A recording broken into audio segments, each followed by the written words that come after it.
The snow was creaking cheerfully underfoot, and this familiar childhood sound filled Diana's heart with joy.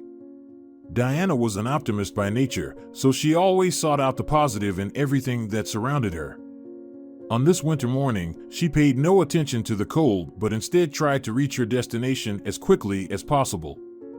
Blushing and happy, she entered the salon, and a blast of cold air followed with her into the warm room.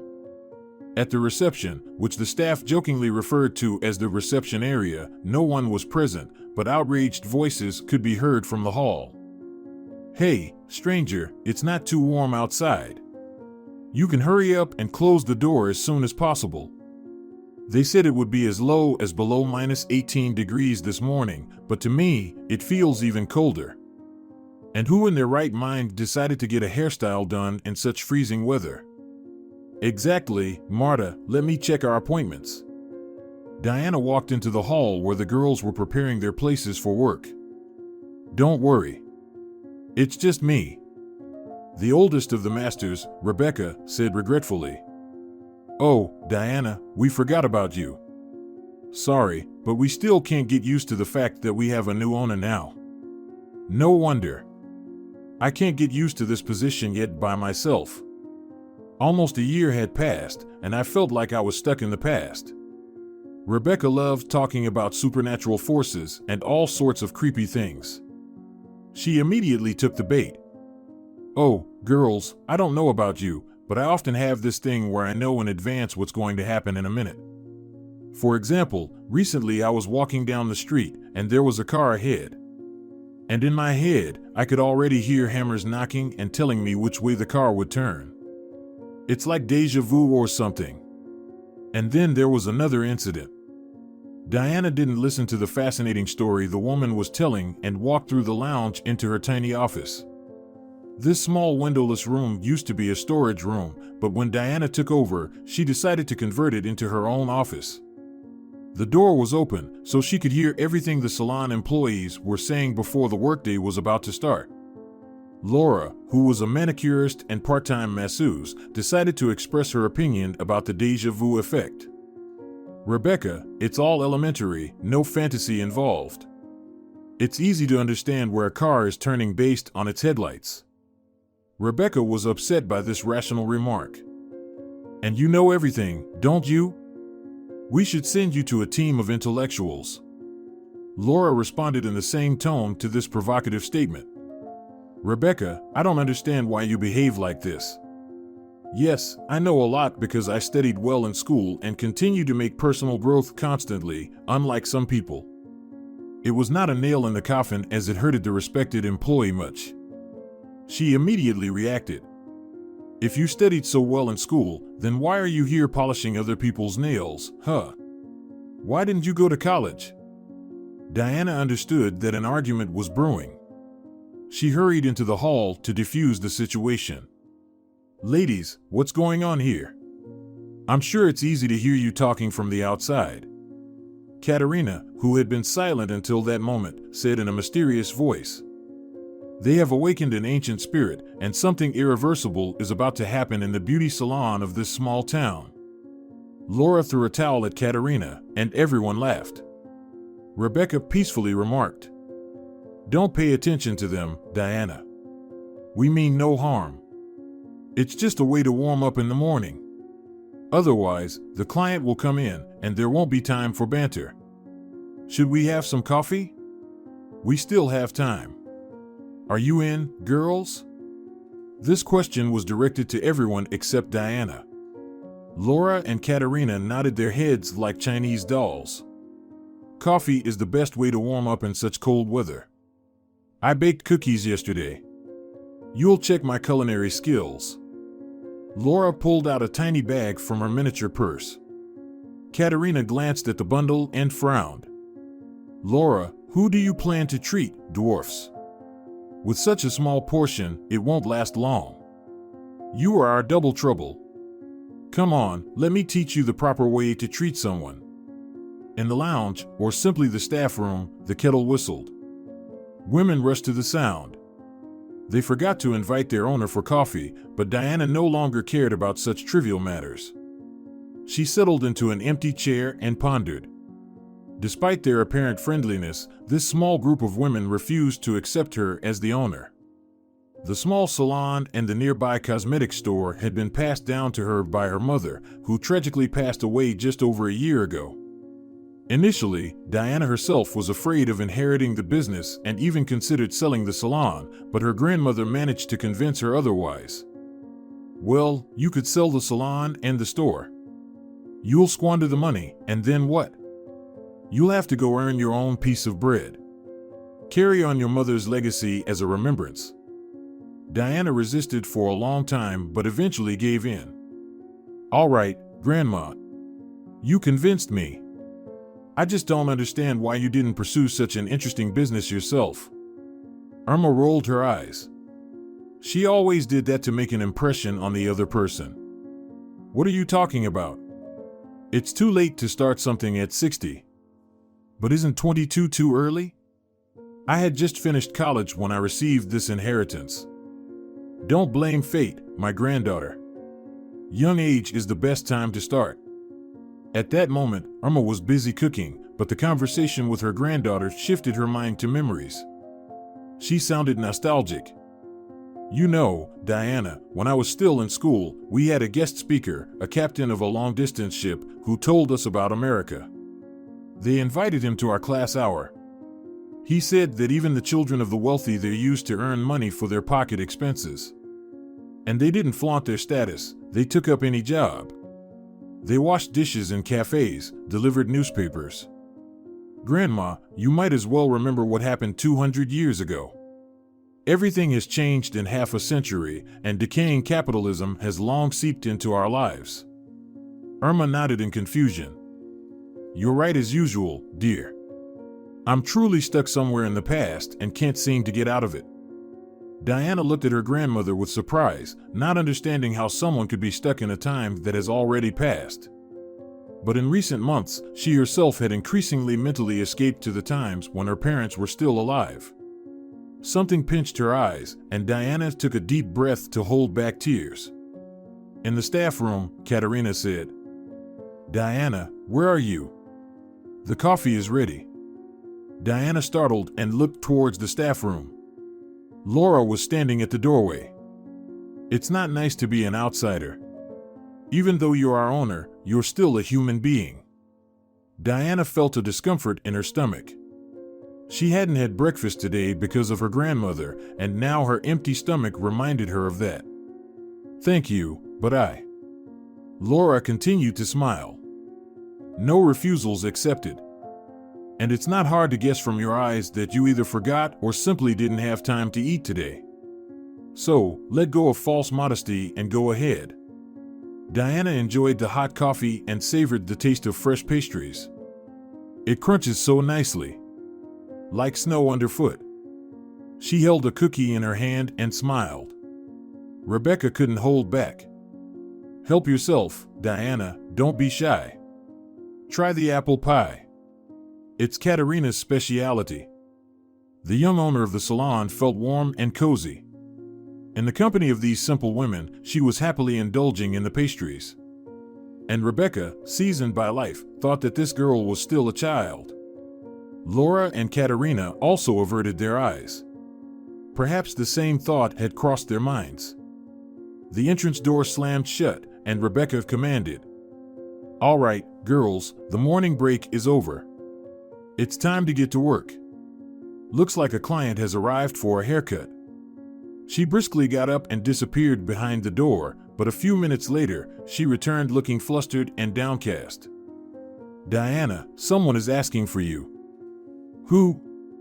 "Some thug. He's huge, like a two-winged wardrobe. I've never seen him before. Rebecca, please invite him into my office." The girls quickly cleared the table, and only the scent of vanilla reminded them of the recent tea break. Diana awaited the visitor in her office. From a distance, she could hear his dissatisfied voice. "It's unusual for me to walk around corners. Your lady owner is quite small, she could have come out herself." The tall man in his 30s completely blocked the entrance to the office with his massive body. He looked down on Diana, as if she was a tiny insect in front of him. The girl shuddered under his unpleasant gaze, but maintained her composure. I'm listening attentively. Are you the owner? Not a single muscle twitched on the girl's face. She held the intruder's gaze and calmly replied, Yes, I am. What is the problem? Without waiting for an invitation, the visitor plopped down in the only chair. To be honest, it doesn't matter to me. Just a certain topic came up, and I was tasked with delivering the message. The man paused and stared at Diana's face again. No, aside from jokes. Are you really the owner? This isn't some kind of trick? You could have familiarized yourself with the license at the reception. Our salon operates in full compliance with the law. Yeah, I'm not against it. It doesn't matter to me. But I've never met such young owners before. He continued to brazenly examine the office owner, but there was something in his gaze that made the girl blush. However, the guest didn't rush to explain the purpose of his visit. No, seriously, what a situation. I was told that some old lady is in charge here, but I see a charming young lady instead. But perhaps it's for the best. It'll be easier for us to come to an agreement with such a lovely girl.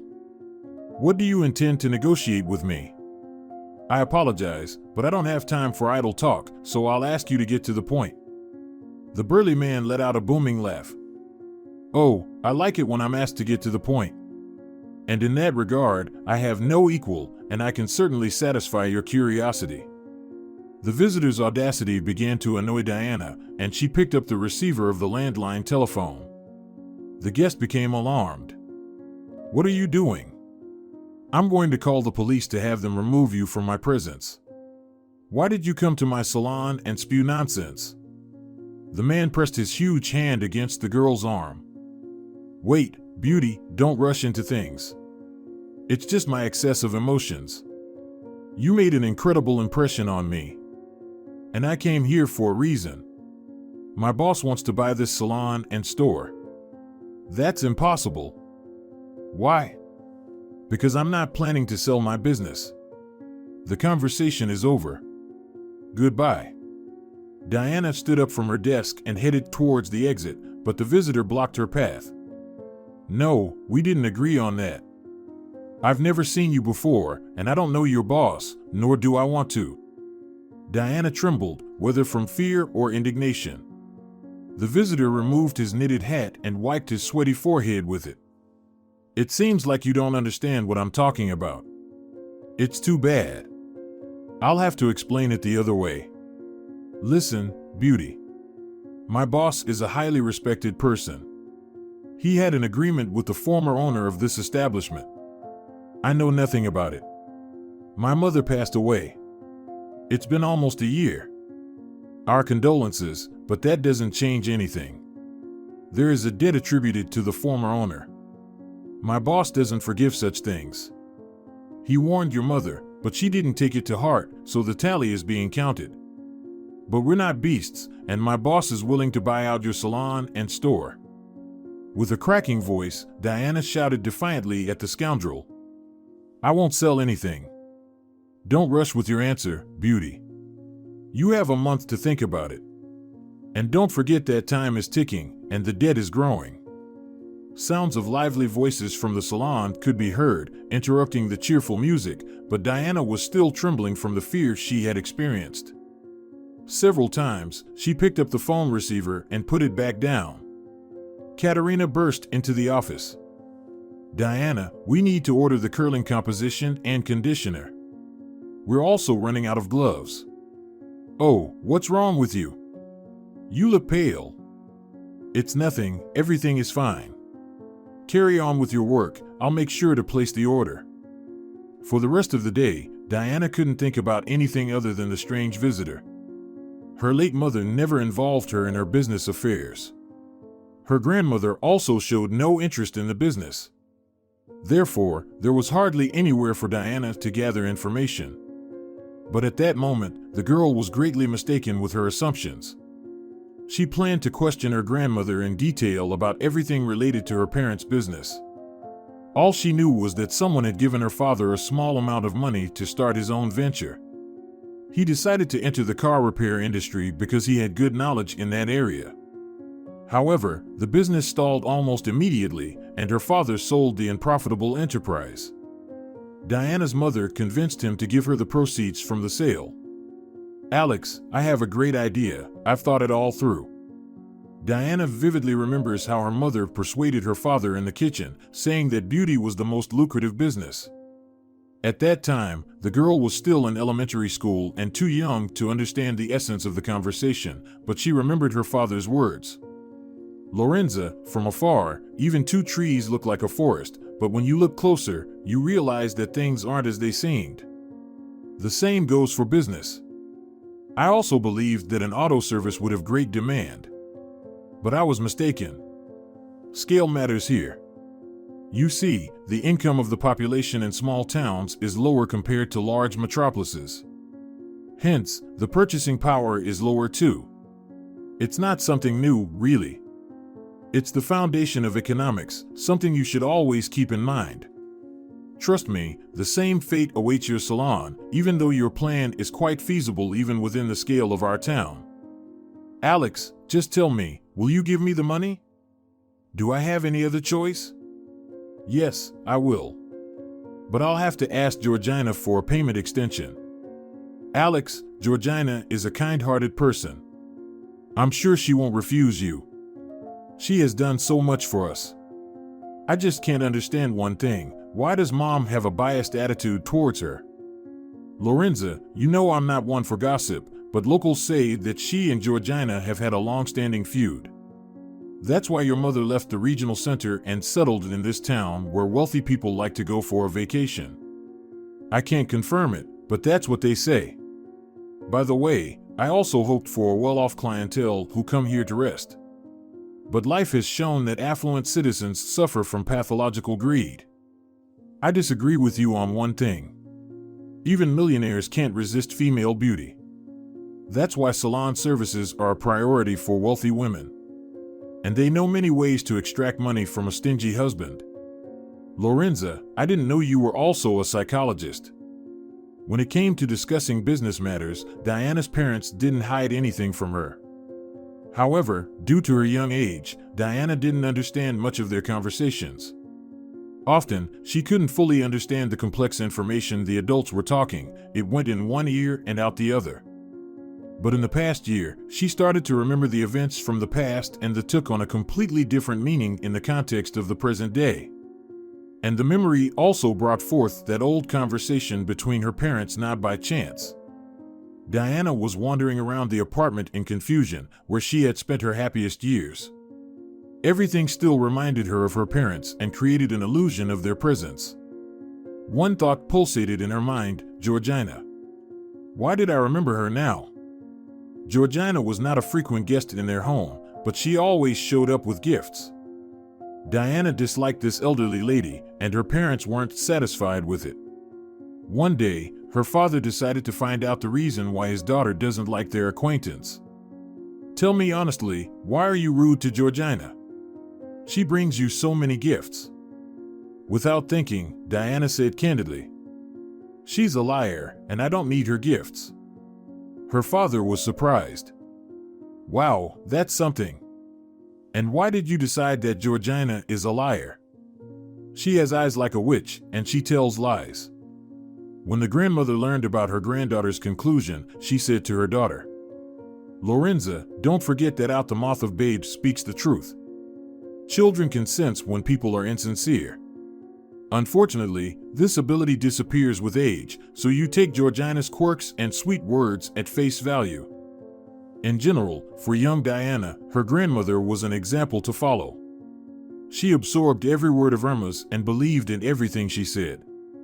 Diana felt a strong need for her grandmother to involve in the situation and dialed her number.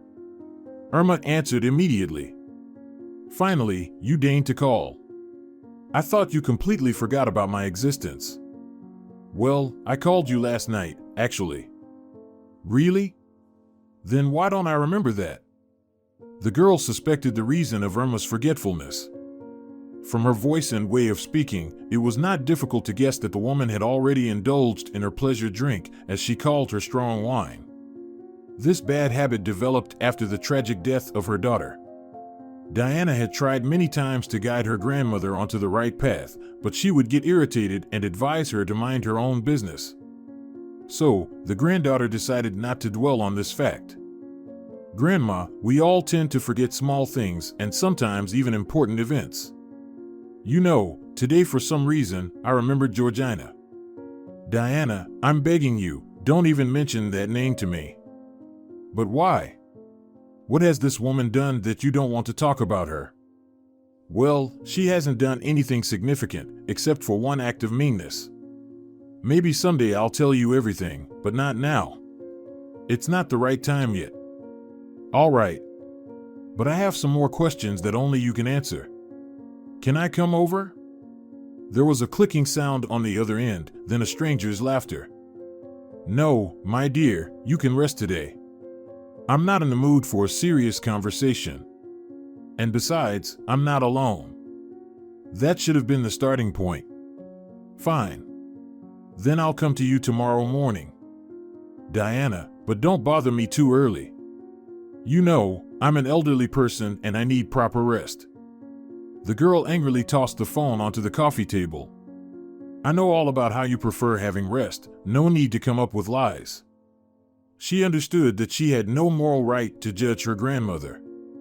But Irma's reliance on the bottle was becoming a serious problem.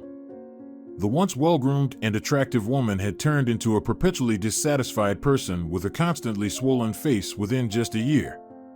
Many acquaintances openly made unpleasant remarks to Diana. "Why don't you look after your grandmother? Don't you see that she's drinking herself to oblivion?" Even in the salon, women often discussed this topic behind her back. But for some reason, all the well-wishers blamed Diana for her grandmother's weakness, and it weighed heavily on the girl.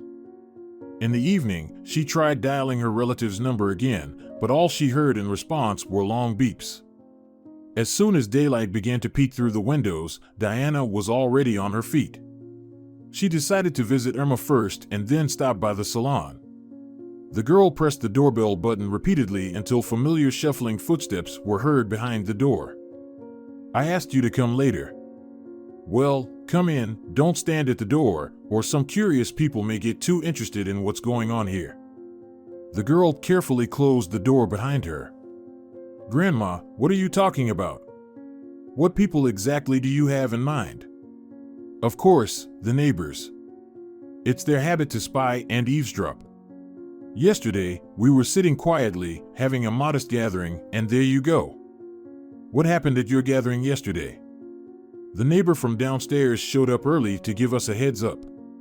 They find our songs too interfering. Look at them, such crybabies." Diana put the kettle on. "Don't grumble. We'll have coffee now. And you shouldn't curse the neighbors. They also have the right to a peaceful life. I'm not bothering them. If that was really the case, they wouldn't bother you with their evening visits." "Diana, are you here to lecture me or to support?"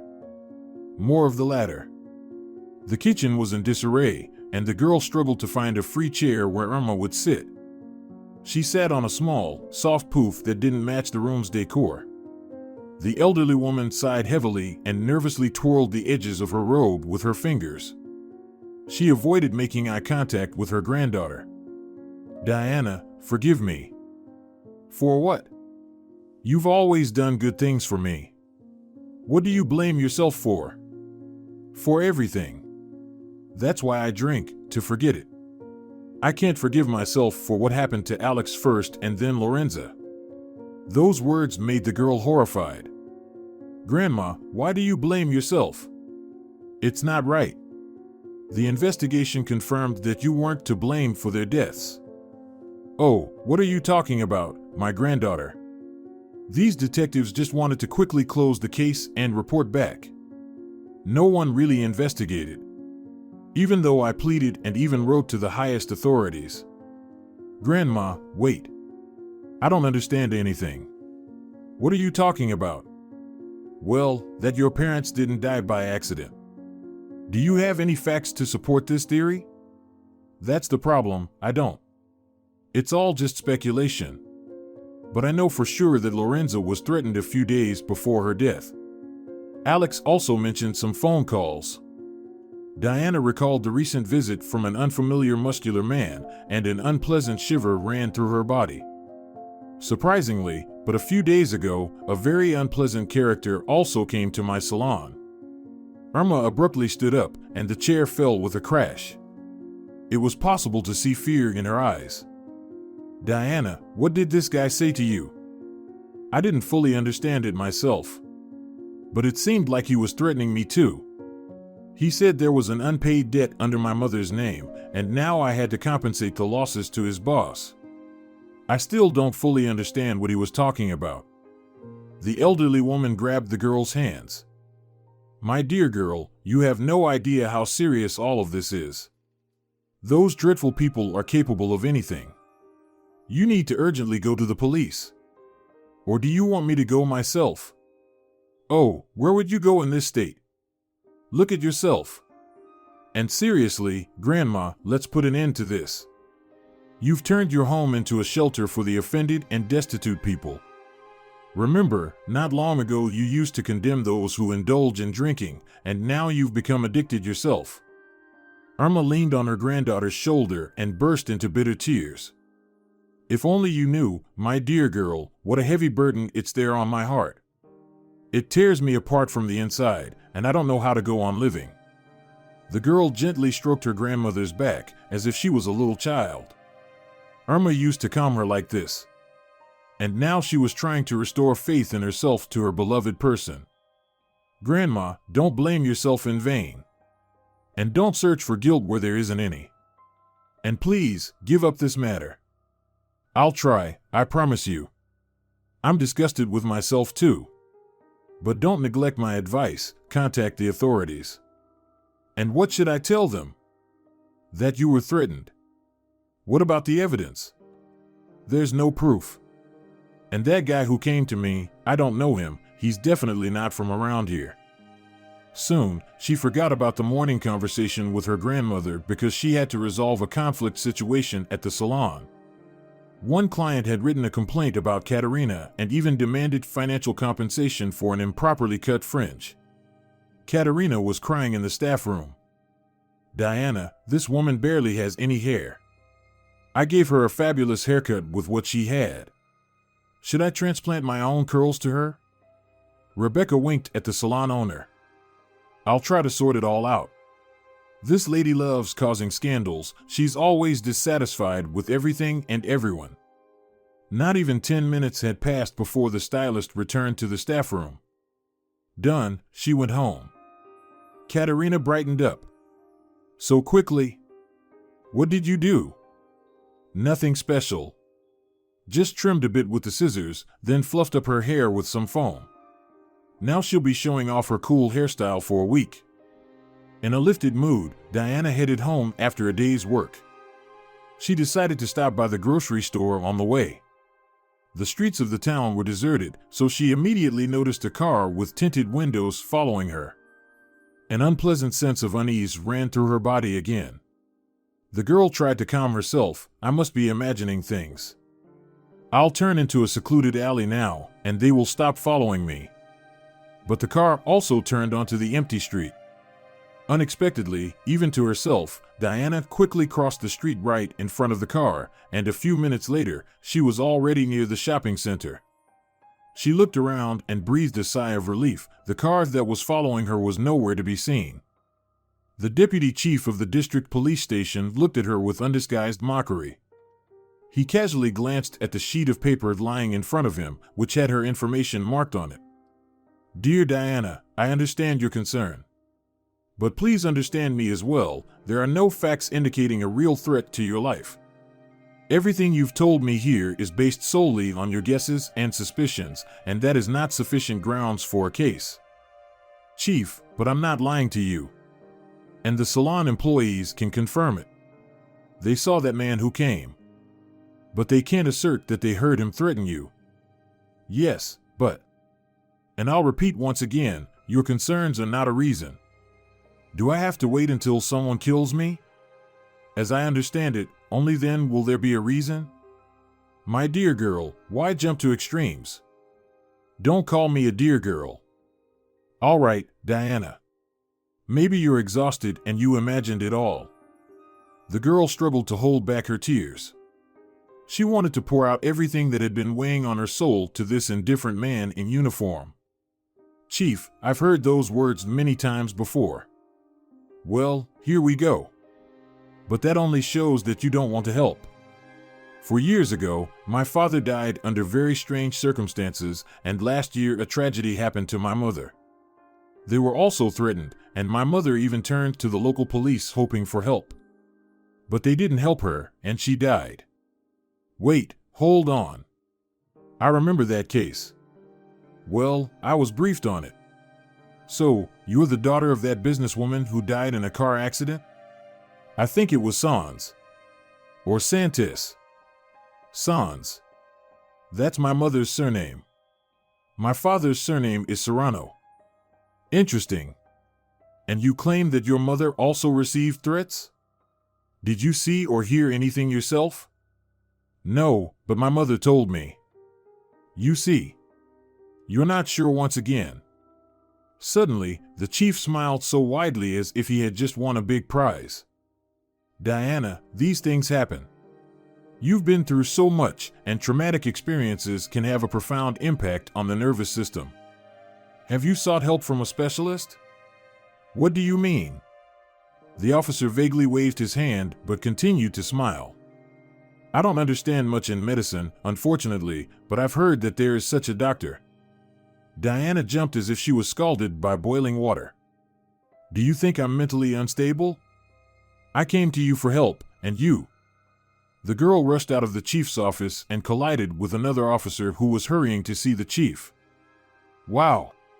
Chief, why do you mistreat women? If I'm not mistaken, she's the new owner of the Paris salon. Are you familiar with her? Sort of. A little bit. Last year, I was the local officer, and the girl came to me after her mother's death. The major nodded understandingly. Did she talk about persecution, threats, and suspicions? Yes, something like that, but she couldn't tell anything specific. And her grandma, you must know her, Sans, she's also lost her mind. She used to work in the chief's office, but after her daughter died, she started drinking. The officer gestured to indicate what he meant. I see. Yes, it's like a Mexican soap opera. Grandma also complained to me about threats and harassment, but you can't trust such a witness, you understand. Out of respect for her age, I don't officially register her, but the neighbors often complain. We should respond to such signals and not make any concessions based on age or position. We have tools to deal with antisocial elements. Otherwise, they start walking around, banging on doors with their complaints. The chief perked up, and the former officer regretted reminding him of last year's incident. So the captain decided not to delve into the details of that tragedy anymore, although he also suspected that the successful businesswoman's death was not an accident. The officer had tried to prove this fact to continue the investigation, but he was reprimanded and then transferred to a different department. He saw it as punishment for unnecessary initiative. Diana walked slowly along the street, unaware of the hurried passers-by. She was completely bewildered and didn't know what to do. Her grandmother wasn't answering her calls again, so she decided to visit the cemetery. In difficult moments, she always visited her mother's grave. Her father was buried in his hometown. That's what his relatives decided. Grandma used to scold them. What are you doing? Diana is Alex's only daughter, and you're depriving her of the opportunity to visit her father's grave? But her aunt, the deceased sister, firmly declared. If the daughter wants, she can come and fulfill her duty at any moment, but I won't bury my brother here. It's not a good place. I didn't like Alex's idea of settling here from the beginning, but he insisted. And here's the result. Her father died in a sauna. They went fishing with the guys first and had a few drinks. Then, as usual, they decided to spend some time at the sauna. They noticed their father's absence during dinner. They rushed to the sauna, and he was there without signs of life. Everyone thought he had been poisoned by carbon monoxide because there was a specific smell in the sauna room. But the participants of the group were surprised by this circumstance. Someone deliberately closed the chimney earlier. But none of us could have done that. We're not amateurs. No one believed the version that the deceased had created a dangerous situation himself. Diana's mother was shocked by what had happened, and the relatives who came from afar did not authorize an autopsy. Therefore, the death of a young and healthy man remains an unsolved mystery to this day. Spring had only slightly warmed the ground with timid warmth, so there were puddles and mud everywhere.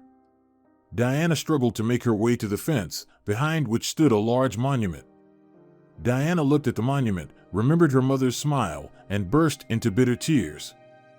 "Mommy, my dear, how much I miss you. It feels like I'm living behind an invisible wall. I see people, I try to talk to them, but they don't hear me. Mommy, please tell me what to do." This plea came from the depths of the girl's heart. In that moment, she felt lonely and unwanted. But unexpectedly, a woman's voice sounded right behind her. "Humility. Only humility will calm your soul." Diana trembled. She quickly turned around and saw a woman in a black shawl that covered most of her face. She wanted to ask the stranger what her strange words meant, but she glided past her and seemed to dissolve into the air. Fear gripped the girl, and she hurried to leave the cemetery. In the evening, she told her grandmother about the mysterious stranger, but Irma was not surprised. "You probably encountered Valeriana. She practically goes to the cemetery every day. Her son died. It was a long time ago, over 10 years have passed, but the poor mother comes to talk to him. Grandma, I also talked to my mom. Is that abnormal?" The elderly woman looked at her granddaughter with surprise. "Why would you think that?" "I'm starting to doubt my sanity altogether. I went to the police today. Lately, I had the feeling that someone was following me. No, I'm sure of it because a car was following me, and then it turned in the same direction I did. I wanted to check my suspicions.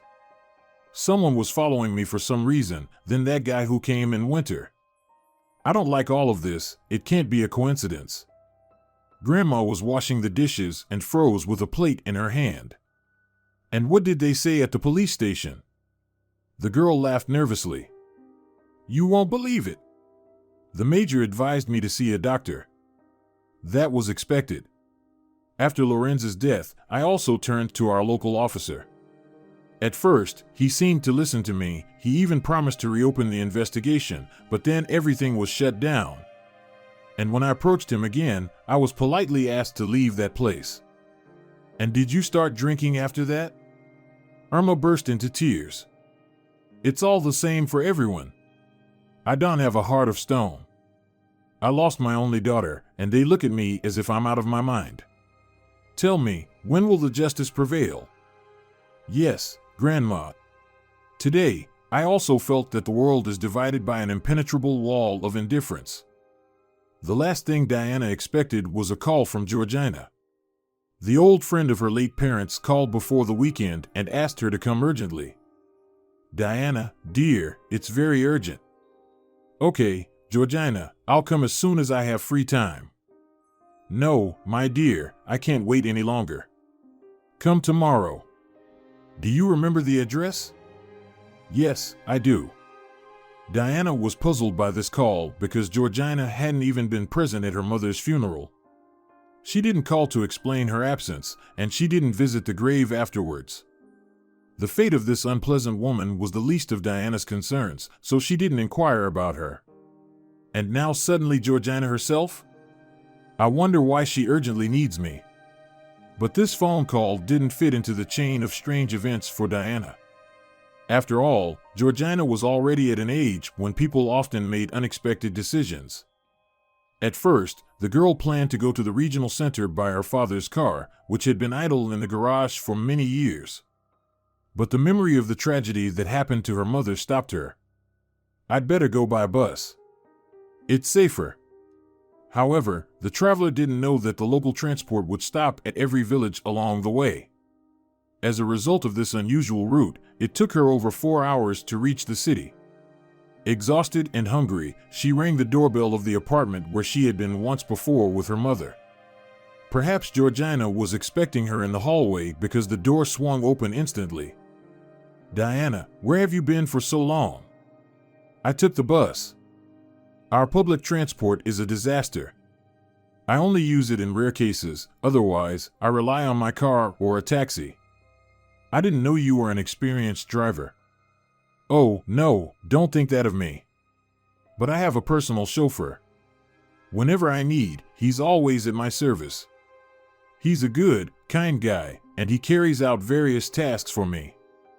Although what kind of tasks can an old lady have? The woman used this popular maneuver, fishing for compliments, and she received one. "Georgina, you underestimate yourself. You look great, and I'm sure men admire you."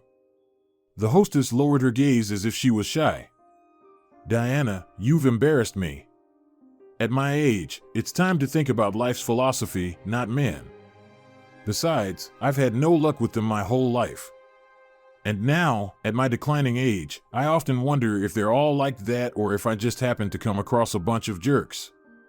The coarse words of the elderly woman, dressed in a luxurious silk robe, sounded endearing. And the spacious apartment was tastefully furnished. The expensiveness could be felt in everything. "It's cozy here."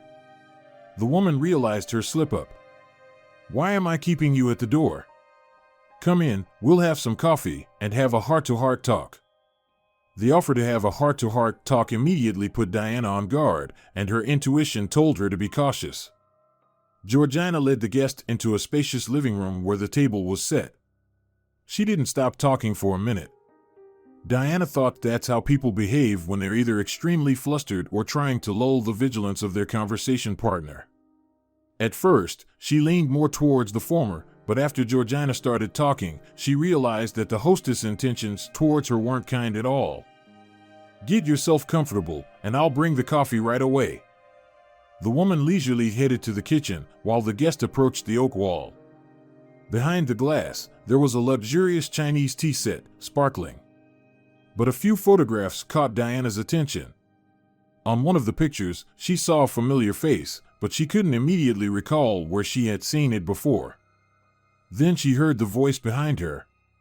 "That's my daughter, Agata. She's living in the States now.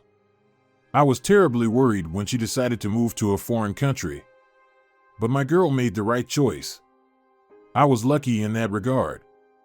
The hostess poured coffee into miniature cups while keeping her gaze fixed on the guest. Diana felt uneasy under that penetrating stare. "Georgina, you said you have something very urgent to discuss with me." "Yes, I apologize that I'm trying to delay this conversation." "You must be in a hurry?" "In a way. If I miss the last bus, I'll have to walk." "Then stay at my place. There's enough room." "Thank you for the invitation, but I need to be at work tomorrow morning. We have a small event planned, and my presence is required." Diana couldn't escape the attentive gaze, and she noticed how Georgina tensed up and her voice took on an artificial tone after those words. "Oh, really? What kind of events can there be at a rural beauty salon?" The guest cautiously placed her cup on a napkin. "You know, the most beautiful girls and women live in rural areas. It's a different kind of beauty. It can be called genuine beauty. And our establishment decided to join the Beauty Will Conquer the World campaign. By the way, the initiative starts here, in the regional center." "How interesting. What's it about?" "Nothing special. A specific day is chosen, and all women who have their birthdays on that date are serviced by our professionals completely free of charge. Brides are prioritized." Georgina was clearly surprised. "I think you're too generous. You could end up going down the drain that way." "Not at all. Usually, there are only a few interested women. The campaign lasts only a few hours, but the owners also enjoy certain benefits. No, it's still very risky. Personally, I take financial matters very seriously, and I never throw money away on principle. That's precisely why I invited you." The woman fell silent, carefully choosing her words. You see, Diana, it's uncomfortable for me to talk about this, but I'm compelled to do so. Your late mother and I were friends with your parents for a long time. It's such a shame they passed away prematurely. Georgina wiped away a tear with a graceful gesture, but Diana wasn't convinced by this tactic. She remained silent and looked directly into her interlocutor's eyes. After a short pause, Georgina continued, her voice firm and confident. So, I have to inform you that Lorenza owed me a small sum of money shortly before her death. I know nothing about this. Do you have any written agreement? How could there be? Lorenza and I trusted each other. Sometimes I borrowed from her, and occasionally she borrowed from me. That's strange. Judging by the financial reports, my mother's business was thriving. I don't understand why she would need to borrow money. Besides, she didn't like loans and always tried to make do with what she had. The hostess became visibly flustered, evidenced by the sweat appearing on her forehead. It was an exceptional situation, and that's why Lorenza. Georgina, let's agree on this. I will inquire with my lawyer, and then I'll call you back. He should be aware of all the affairs, and if everything you've told me here is confirmed, I will return every penny to you. Georgina was desperate. Diana, don't you trust me? Let's just say I have doubts. And may I ask, how much money are we talking about? Stumbling over her words, the hostess mentioned a certain sum. Diana burst out laughing. But that's absurd. Georgina, are you absolutely sure you didn't mix anything up? The hostess regained her composure and defiantly declared, I don't have the same mental disorder as your grandmother. What does my grandmother have to do with this? Why have you started talking about her out of the blue? Irma ruined my entire life once, and the trail of her malicious intent extends to this day. And yet, we were almost like relatives. The hostess wasn't crying anymore. She exuded venomous hatred. Diana wanted to leave the house as soon as possible, but Georgina stopped her. Don't rush, my dear. I haven't finished yet. I thought we could resolve this matter amicably, and you would sign an agreement. I won't sign anything without a lawyer, especially since I don't understand your claims. I'm sorry, but I have the impression that you're simply trying to extort money from me, and I can easily report you. Let me go. Georgina stood in the doorway like an immovable rock, but there was a small space through which Diana slipped into the hallway. Avoiding the bulky figure of the hostess, the young woman glanced at the photograph under the glass on the wall. And at that critical moment, she recognized the muscular man with a smile, embracing the girl with a bright makeup. It was the same guy who came to the salon in winter. Suddenly she flung open the apartment door and sprinted down the stairs. Only when she reached the ground floor did she realize there was an elevator in the high-rise building. The pleasant elderly lady, acting as the doorkeeper or concierge, exclaimed in surprise. Why did you take the stairs? We have a working elevator. It's good for one's health to walk. Once outside, Diana couldn't get enough of the fresh air. She felt as though she had spent over an hour in that cramped cave. Involuntarily, she looked up and noticed a familiar silhouette in the window on the 6th floor. The old witch is watching, she exclaimed spontaneously, and a young couple with a baby stroller turned around. Going back home, Diana was thinking about what she had heard and seen. The mosaic of strange facts was starting to form a cohesive picture, although many pieces were still missing. She decided to go straight to Irma's and get answers to this cascade of questions. Oh, what an unexpected encounter! Irma radiated joy, and a bright amber glow emanated from her. Diana couldn't hold back. Grandma, you promised me. The woman made some awkward leg movements but miscalculated and nearly fell. Her granddaughter managed to catch her. My goodness, you're tipsy. Nonsense. I just had a little sip. Antonio, our neighbor, offered me a drink. It would be a sin to refuse when a good person treats you. Come, I'll take you to your bedroom. Right now, the best thing for you is to have a good rest. As always, my dear, you're right. The woman walked unsteadily towards the bedroom. Diana, I didn't just drink today for no reason. There was a weighty cause. I wonder what it was. Today, I went to Lorenz's grave. Such a beautiful monument. You're brilliant. Your mom deserved such a memorial. Amidst the confusion, Diana forgot to tell her grandmother that the funeral company workers had installed the monument 2 days ago, so her relative's confession surprised her. But how did you find out? Good people informed me. You're always too busy. Antonio visited his mother's grave, which is not far from Lorenz's, and he saw it. Then he gave me a ride in his car. And then he treated you. Truly, kindness is everywhere. All that's left is for them to hand out balloons to everyone on the street. Irma didn't respond because she was already having pleasant dreams. Twilight fell outside, and Diana was ready to go home. But someone rang the doorbell. The young woman struggled with the lock for a while, and when she finally opened the door, she saw a man with a large package. Although the guest was visibly intoxicated, his appearance and nice suit indicated a normal social status. He placed the package in front of himself and solemnly proclaimed, "And here is Santa Claus with presents for you. Where is my dear Irma?"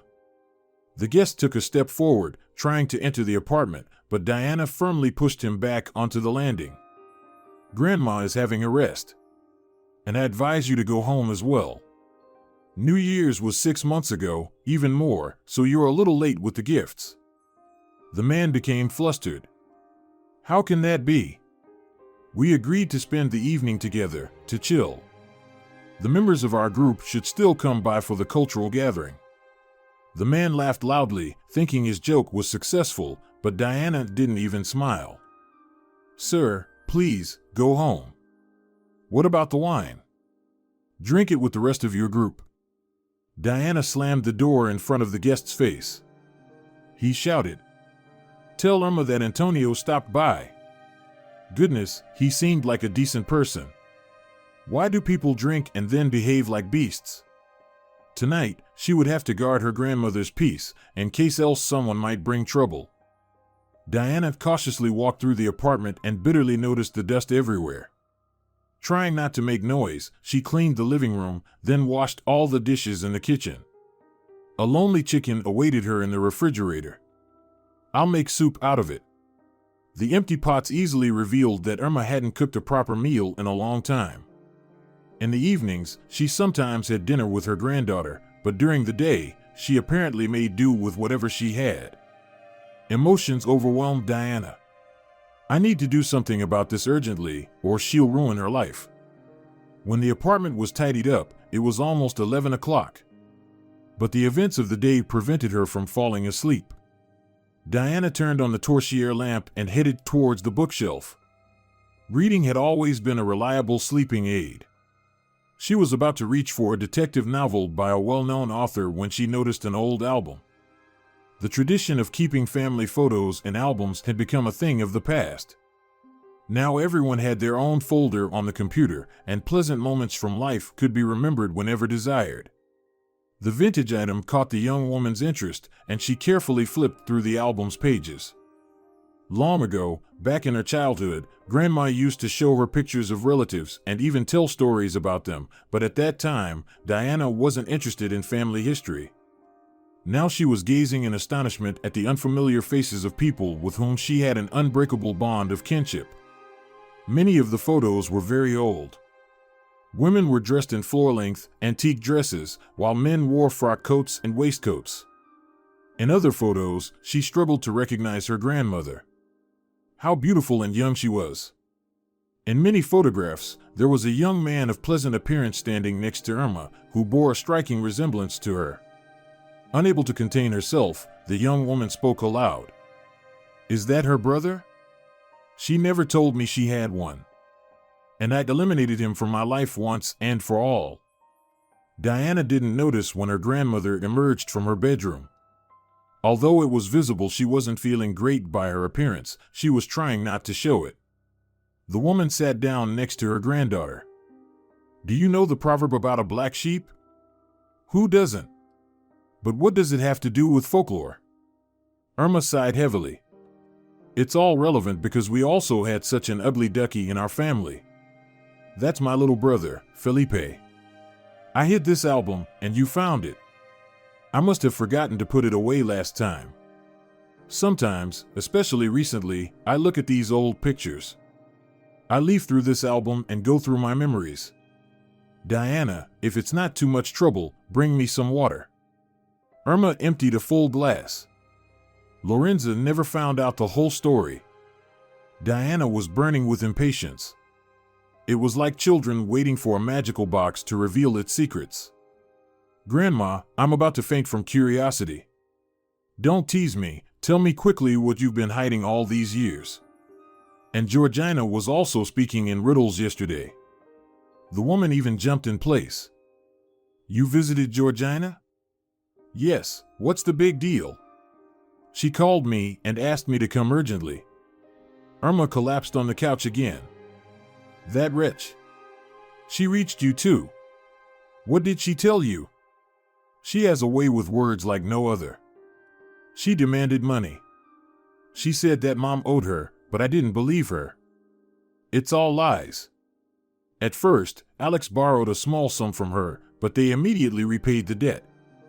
I found out about it too late, or I wouldn't have let them get involved with that person.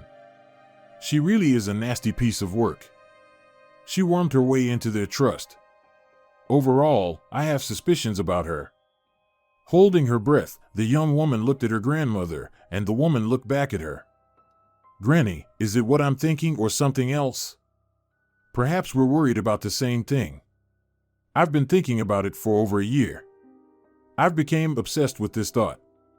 I've only been thinking about it for a few hours, but I've already lost sleep and peace of mind. Maybe you'll finally tell me about all the family secrets? It seemed like Irma was struggling, but anyway she began a narrative, but quickly became engrossed and even forgot about her own poor health. Diana listened to her grandmother, her mouth hanging open. She never thought that such stories happened in real life. Irma's great-grandfather came from the famous Sans family of industrialists. The ancestors were renowned not only for their fabulous wealth, but also for their generosity. Several generations engaged in philanthropy. And to this day, buildings funded by their money still stand, housing orphans and the underprivileged. But when hard times struck, most of the wealthy citizens hurriedly fled abroad with their fortunes. The Sans family was large, and not everyone agreed to live in exile. The most enterprising among them, Leo, secretly disappeared with the family's capital, leaving his relatives with nothing. Diana's father used to tell her that in a fit of anger, the eldest of the Sans family cursed the wayward grandson. This Leo was a banker, and as soon as he went abroad, everything went smoothly for him. But we found out about it later because at that time there was no way to have any connections with abroad. One could even pay with their freedom if they had any relatives there. But God spared us. What happened to Leo then? Did he come back to the homeland? He did. But it was much later, in the late 70s. I was very young at that time, and Felipe was 6 years older than me. Leo was already old, barely able to walk, but proud. He kept inviting our father to visit him in America. Father immediately sent a letter to him at the known address. Of course, Leo took offense. But Felipe's stories about the American fascinated him. However, only I knew about it because he trusted me. Grandma, don't drag it out. What happened next? Well, that's what happened. Without telling us, Felipe began corresponding with Leo first. And when Leo passed away, he started corresponding with someone named Samuel. He was supposed to be Leo's trusted person. This Samuel visited the country twice, and Felipe traveled with him. By that time, my brother was already married, and he had a little daughter. Felipe knew several languages and worked as an interpreter. And then he was sent on a business trip abroad. Irma burst into tears. I still remember that day as if it happened yesterday.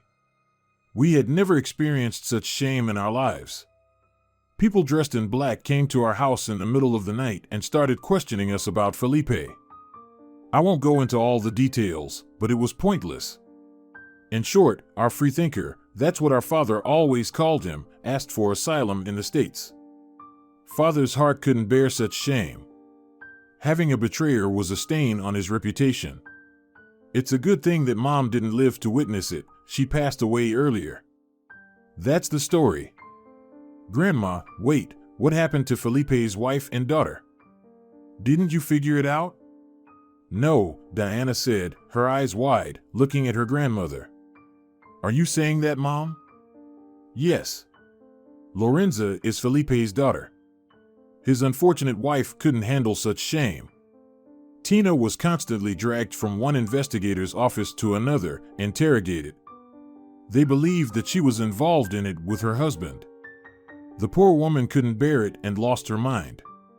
And I took Lorenza and changed her surname so that even the memory of the traitor wouldn't remain.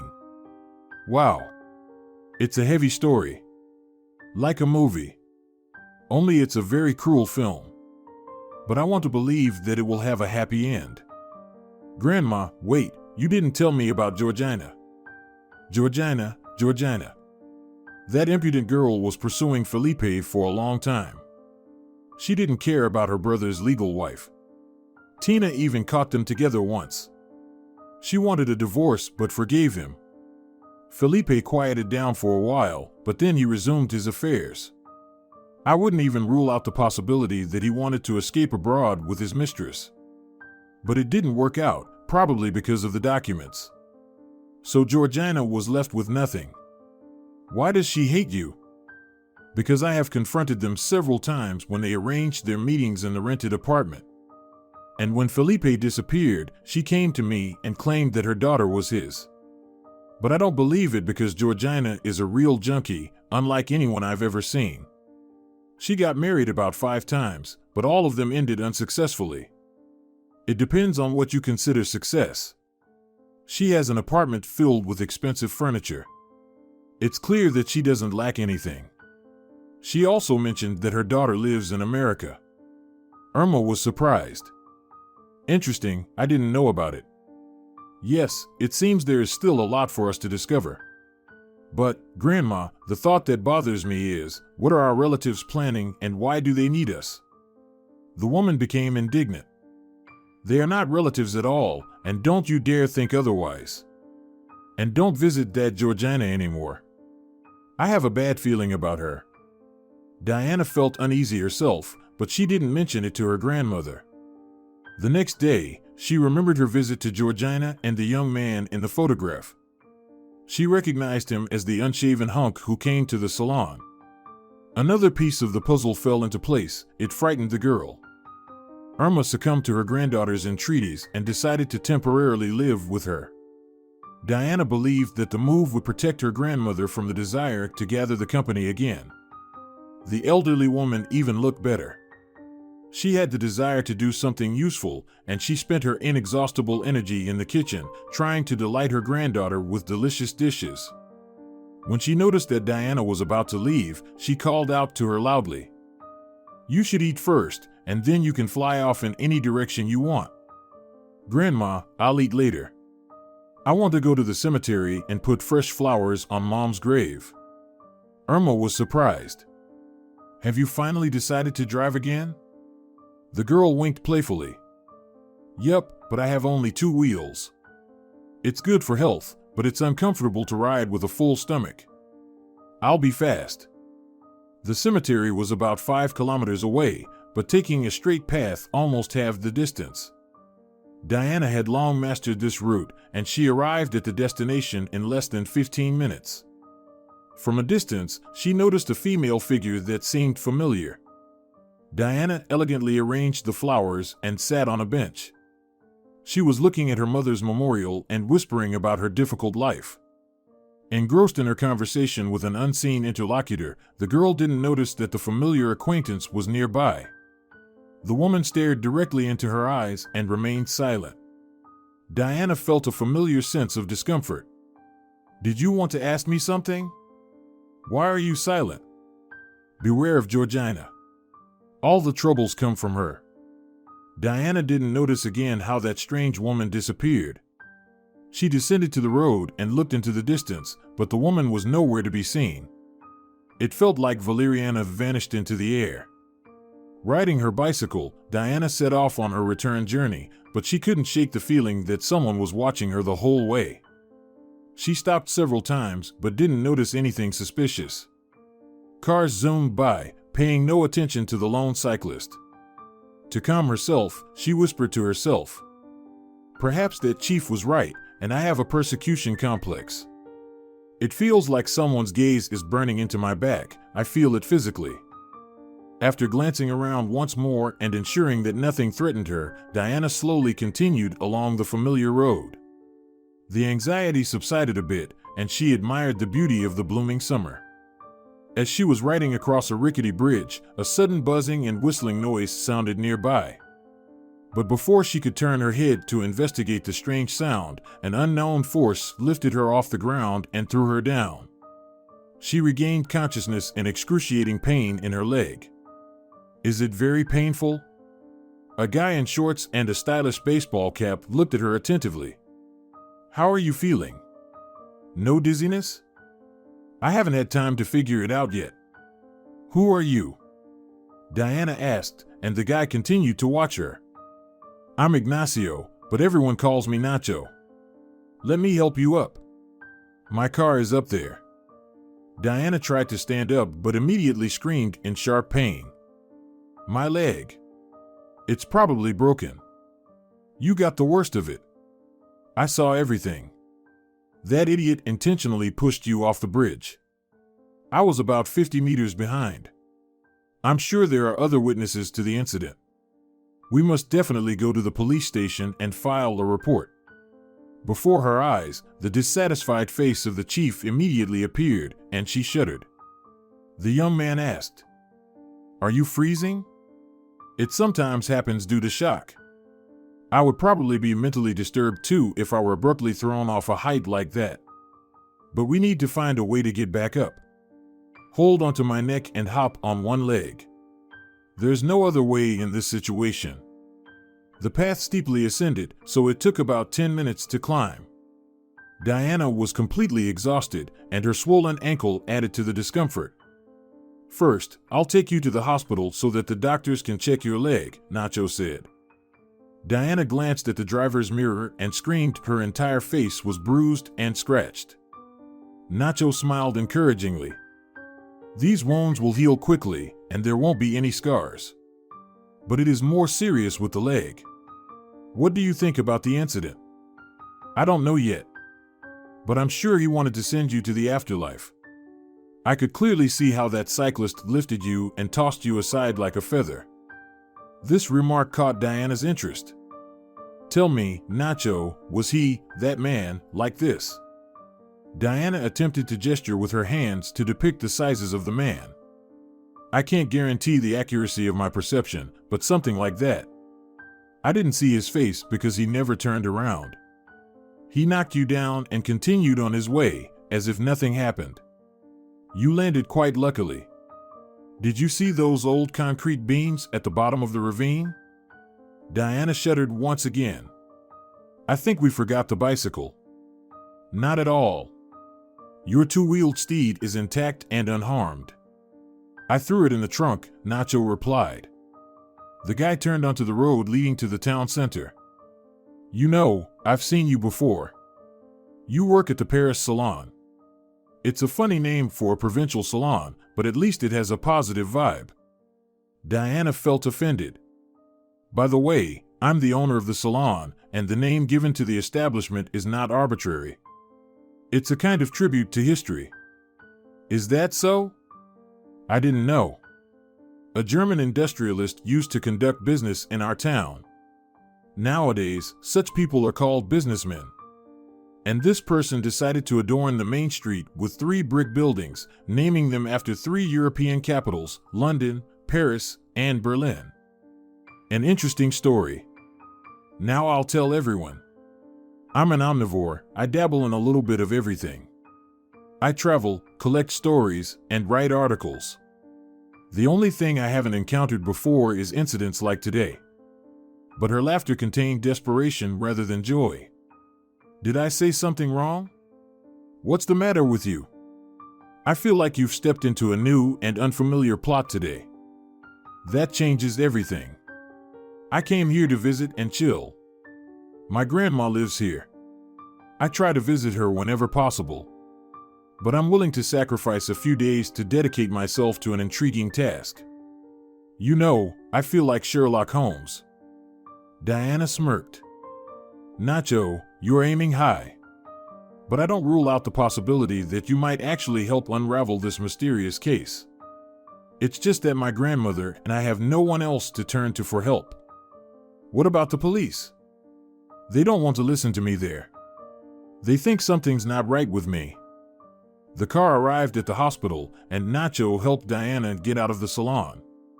You won't be able to do it yourself. Let me help you. It's been a strange day. We've been together for almost half an hour now, and I don't even know your name. Sorry, Nacho, but when you're falling headfirst off a bridge, you're not thinking about introductions. Indeed, a silly remark. Don't be offended by me. Diana extended her hand that was scratched from the fall. Diana. It's a pleasure to escort a real princess to the emergency room.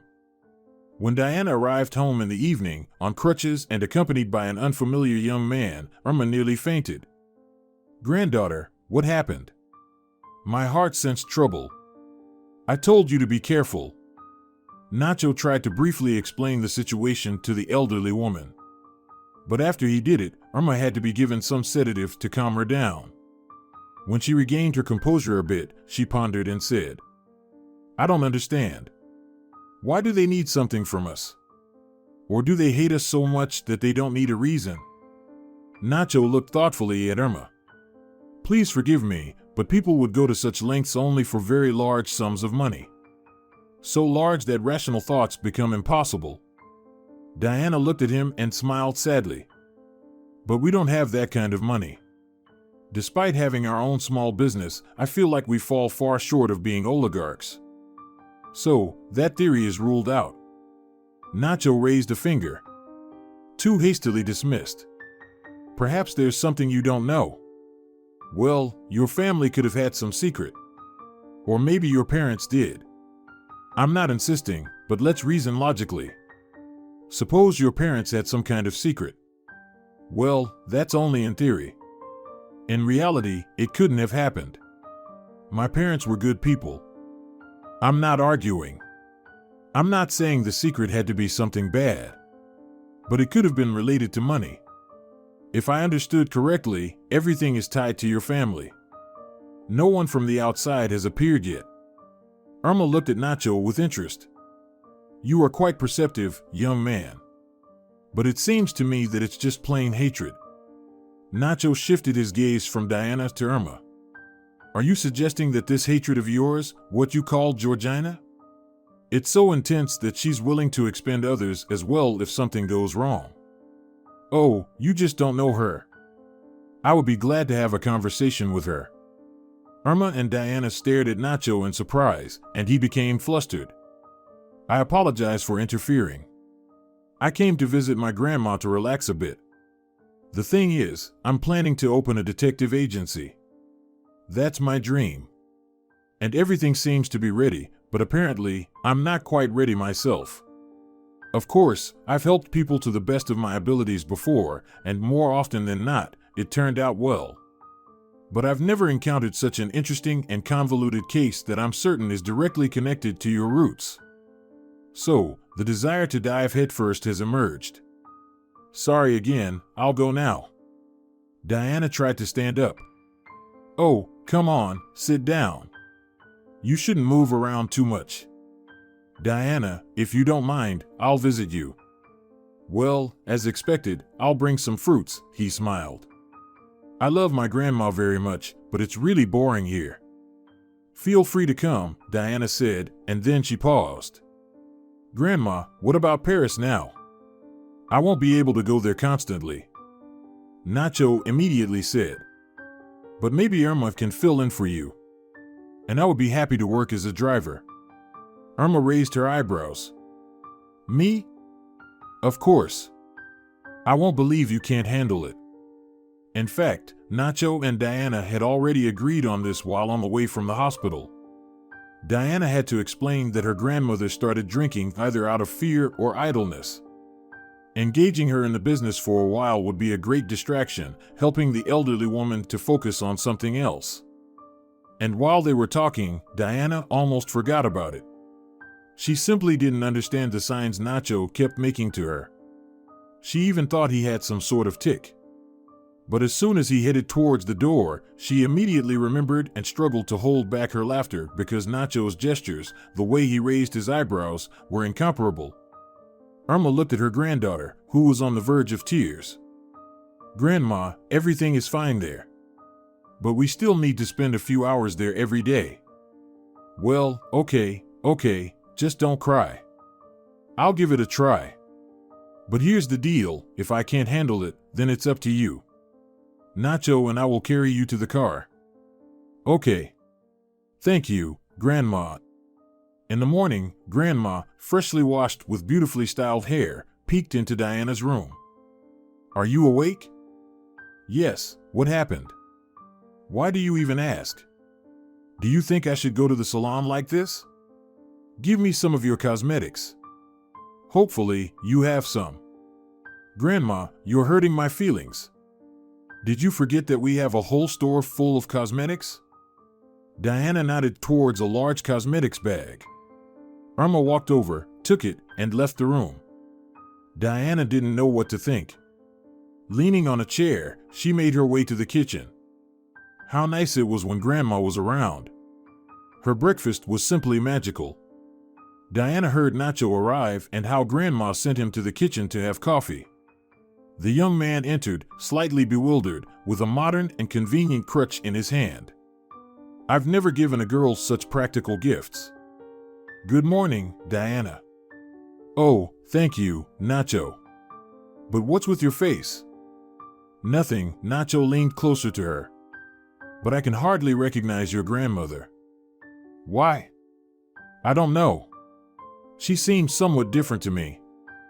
They didn't even have time to finish their coffee when Irma appeared in the kitchen. Diana gasped. "I can't recognize you." The tinted cream and skillfully done makeup completely transformed her face.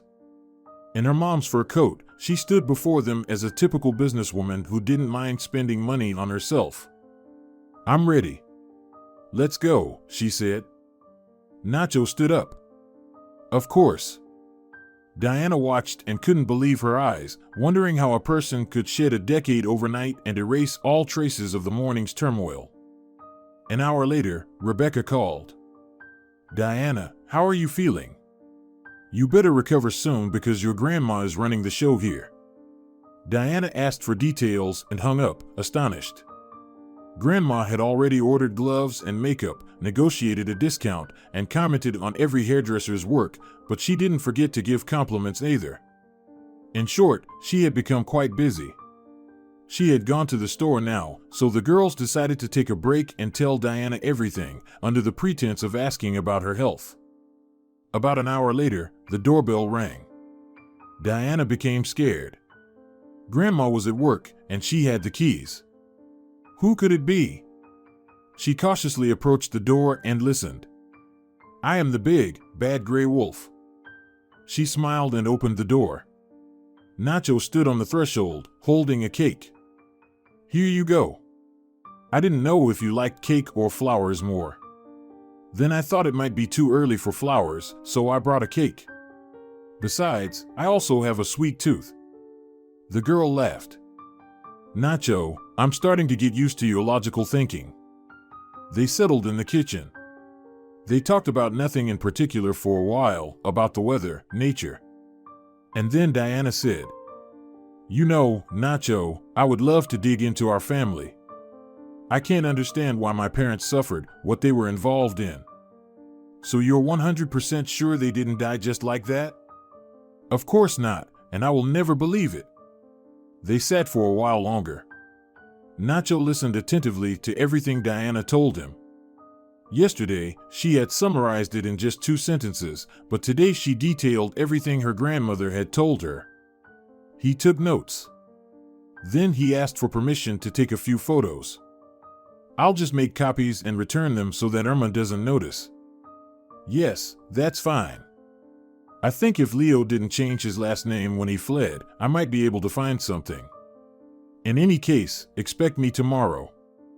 He looked at Diana a little longer than politeness allowed, holding her gaze. Diana suddenly felt awkward. I'm not saying goodbye. I'll bring the big fish later. Diana laughed. I already received a call from the hair salon. They said Grandma is causing a stir there. Who knows, maybe we'll be right, and Grandma will find some other interest in life, Nacho said, staring at Diana again. They laughed. 2 weeks had passed. Nacho continued to drive Irma to work and back, but he hadn't shared any new information with Diana. The only thing he mentioned was that he had friends in America and asked Diana to gather some information about the Sans family. But Diana started searching on her own. She read online that Leo had left behind a vast fortune and his nephew, Felipe, became the rightful heir. That was something, but it was the end of the information available online. The next update would probably come when Felipe passed away. Or had he already died? Diana wondered. It was strange. She now understood that she should have resisted it all. But they were all in such a state. Why did they say this place was doomed? Was there some connection? Diana became completely confused. Unknowingly, she fell asleep. She was awakened by Grandma's voice. Diana, Diana, are you all right? Yes, Grandma. I'm here. What happened? Irma burst into the room, followed by Nacho. Oh, thank goodness, Irma said. Grandma, what happened? Today they tried to burn down your hair salon. Nacho turned to Irma. Let's speak the truth. They didn't actually intend to burn down the salon, it was a warning. You understand that no one would burn anything in broad daylight. It was a scare tactic. There was a note on a piece of paper that said, repay your debt. Well, that's something. Diana grew angry. We can go to the police with this. I agree. Attempted arson and a note, Nacho said. This time, the police took Diana more kindly. Who is this person with you, your relative or husband? If not, please step aside, the police officer frowned. Well, it was clear even to a fool, it would turn into a dead-end case. They had never solved such cases here. It didn't look like it was their doing. Their own people could never pull it off. No, not a husband, Diana smiled charmingly. He's a private detective from the capital. The police officer was a bit taken aback. All right. I will redirect you to the investigator. He will handle your case. Well, what else could he do? There was a private detective. They certainly didn't need more problems. But on the other hand, if they managed to dig something up, this detective would be obligated to share it with them. And if not, then what's the harm if even the detective couldn't figure it out? The investigator was a young man who was trying his best to seem important and serious. Diana was initially disappointed, but Nacho whispered in her ear. Don't be. He's young and ambitious. He won't let the case close so easily. Once again, she marveled at Nacho's insight. The investigator's name was Salvador, and he blushed as he said, Let's make a deal. When we're here, just call me Salvador, not Chief Salvador. Nacho and Diana nodded. Salvador pulled a clean sheet of paper closer. Now, let's start from the beginning. Diana sighed. Over the past few days, she had to retell her family's story too many times. Moreover, it wasn't even her own story, but rather that of the older generation. Salvador asked interesting questions, some of which Diana couldn't answer because she simply didn't know. Grandma would have known, of course. Salvador looked at them and said, As I understand it, the case was never officially opened? No, Diana confirmed. I see. Here's what we'll do. I have to go to the hair salon now, document everything, interview witnesses, to officially open the case. Once it's open, it won't be closed easily. After that, I'll come to talk to your grandmother. It seems to me that the solution is somehow very close. We see it, but we don't understand it. Very close?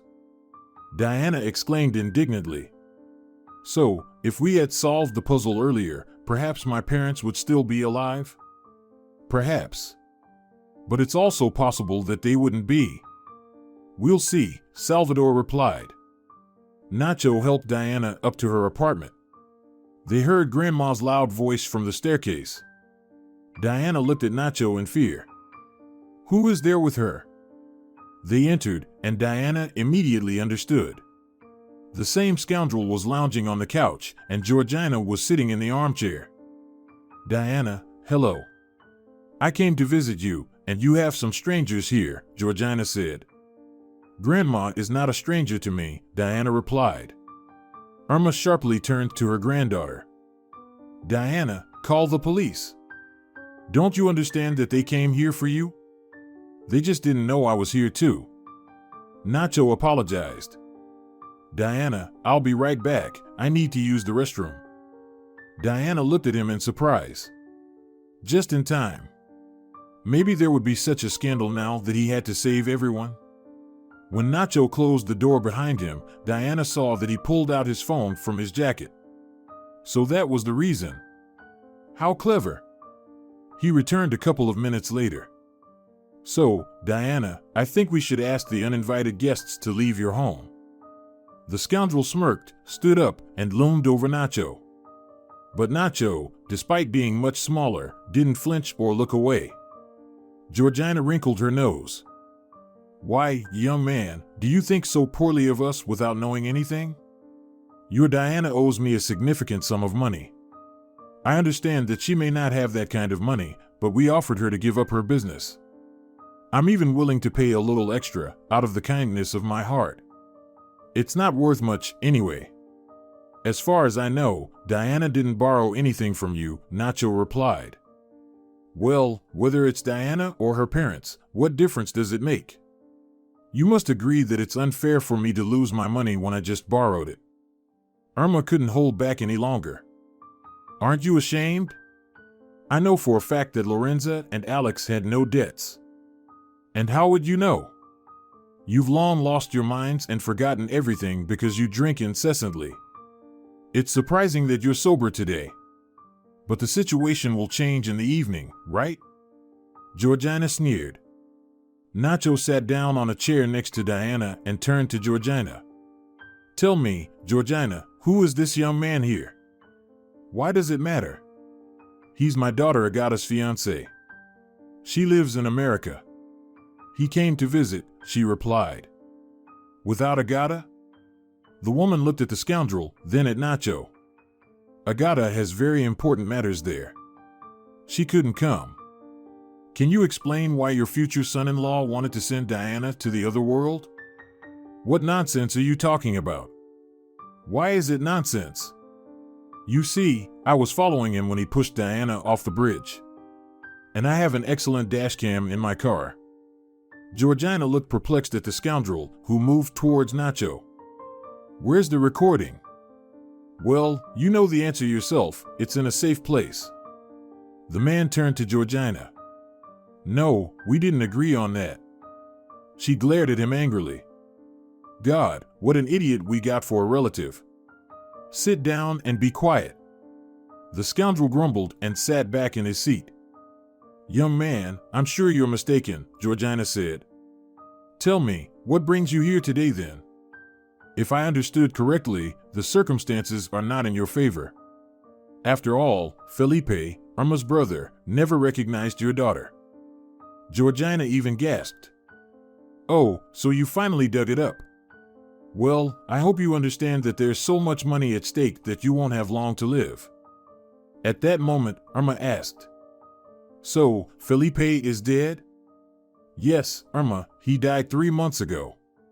The thing is, Georgina couldn't prove that her daughter was Felipe's daughter. They did several DNA tests. Georgina, trying to manipulate a positive result, spent a fortune, but Felipe had much more money, so no one wanted to get involved. All the tests, of course, turned out negative. Georgina jumped up. That's not true. It was all set up, but we'll still prove it. You can't prove anything. And you knew that long ago. Felipe inherited a huge fortune. Leo wasn't just rich. His business was thriving all along. When it became clear that he wouldn't recognize Agata, Georgina decided to eliminate potential heirs. Diana listened but didn't quite understand who these heirs were. Meanwhile, Nacho continued. He turned to Irma. You were slightly lying when you said you never communicated with your brother. He did visit, didn't he? Irma sighed. Only once. Just for a few hours. He brought money for Lorenza, but I kicked him out. Well, he also invited us there. I haven't seen him since. That's right. He didn't reject Agata, but he didn't acknowledge her either.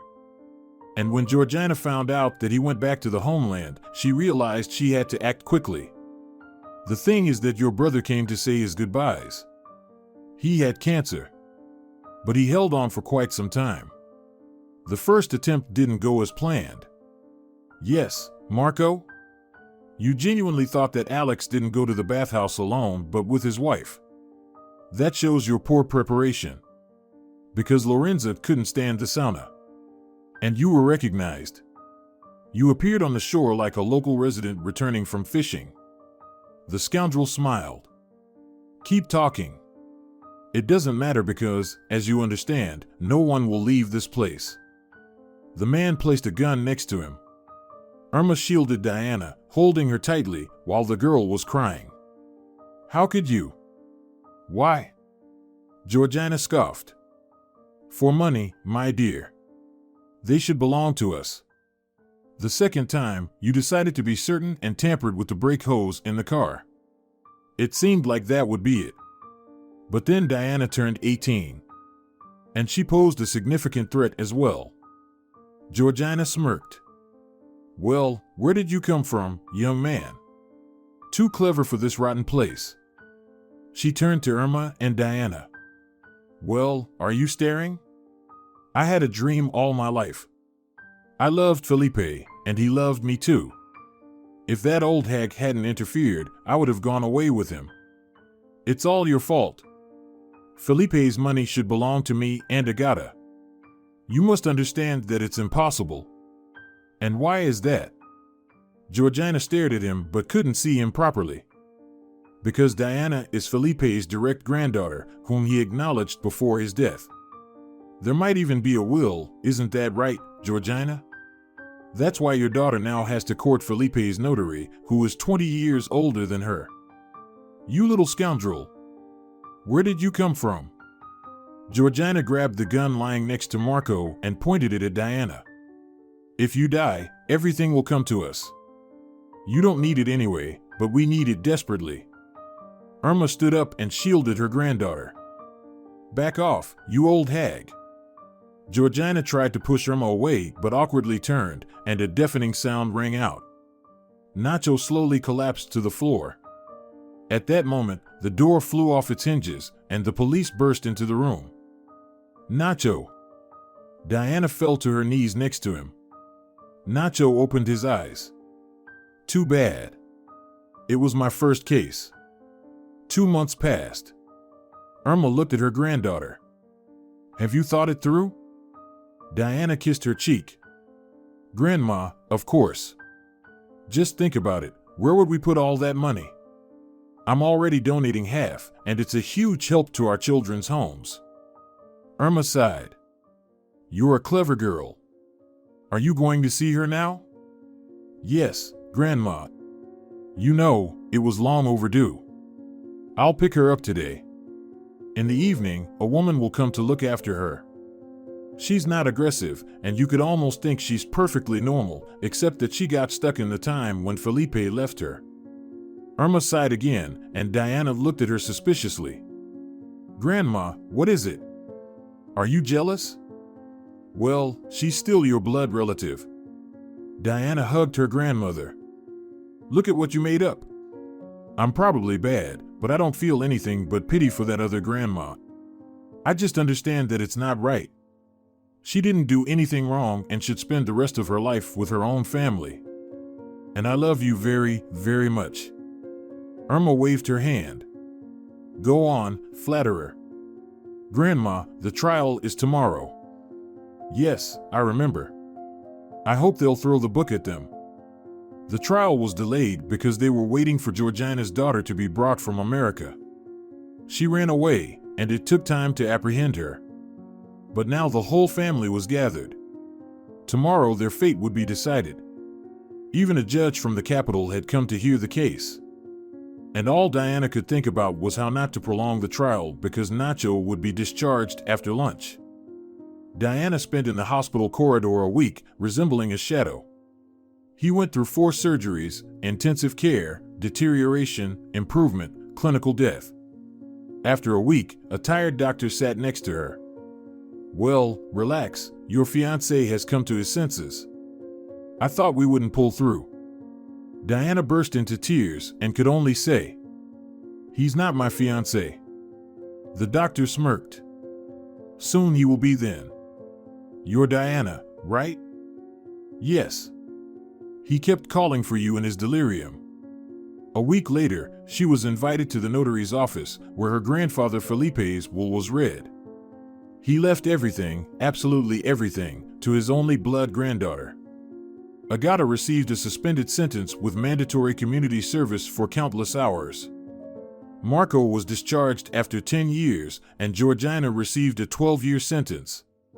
She screamed and banged against the cage. "No! I don't want to go to prison. It's not right. Felipe was my man, he should have left everything to me."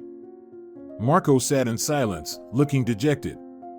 His get-rich-quick scheme had turned out to be less joyful than expected. Diana ran as fast as she could to the hospital. Why hadn't she taken the car? What a fool she was, honestly. She rushed into the hospital lobby. "Tell me, has Nacho been discharged yet?" The nurse gave her a strange look and smiled silently, then nodded towards the door. Diana slowly approached the door. It was strange, she already felt so at home here. What was happening today? She pushed the door and stepped back because a bunch of balloons came flying towards her. "Oh!" Diana looked at the balloons that filled the space below the ceiling and smiled. She had loved balloons that flew up ever since she was a child. "Do you like it?" She startled. Nacho was standing next to her. "Well, you know I do." And suddenly, Nacho got down on one knee and handed her a box with a ring. "I promise to release a bunch of balloons often, but only if you marry me." Diana almost burst into tears. She had cried several nights at home already because she knew Nacho would leave the hospital and go back to his home in the capital. "Yes. Yes. Yes." She wrapped her arms around his neck and noticed there were many people around: her grandmother, the girls from the hair salon, Nacho's parents who had come as soon as he was admitted to the hospital. Standing next to her grandmother was the other grandma, Tina, whom Diana had taken from the hospital. Right now, Diana felt like the happiest person. She had so many people who came to celebrate with her. It was a pity, a great pity that her parents weren't there. But Diana was certain that they saw everything. One thing troubled her a little. Most likely, she would have to leave the town with her husband. It was unlikely that a city dweller would agree to live in this small town. And her grandmother definitely wouldn't agree. It tore her heart apart. "Do you think we should try opening a detective agency in this town?" Diana moved away from him, looked into his eyes, and smiled. "Have I told you how much I love you?" Nacho shook his head. "I guess I haven't had the chance yet." Diana laughed. "Well, then let me say it now, Nacho, you're the best person in the world, and I love you very much." Nacho held her close.